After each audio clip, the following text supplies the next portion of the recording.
Okay, so we have a mod 10 counter here. This 7-segment display counts from 0 to 9. The speed at which it counts is generated by this 555 timer right up here.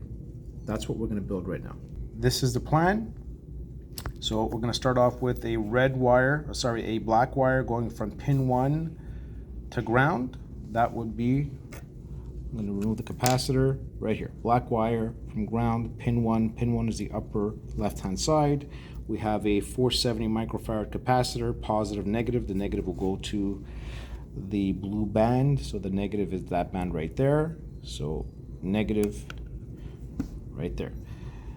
Number three is going to an LED, and the LED indicates the speed at which it's pulsing. So anode, cathode, 220 ohm resistor. So from pin 3 right there, anode and cathode right there, and the cathode basically is hooked up to a 220 ohm resistor.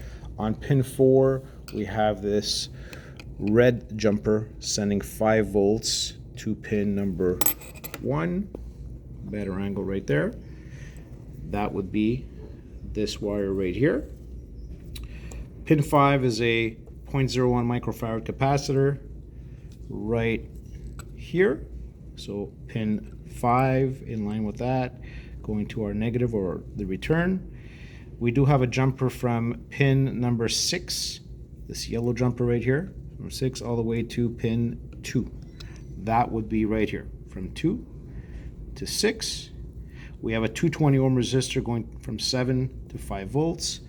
220 ohm resistor going from pin 7, so this is pin 5, 6, 7 to 5 volts.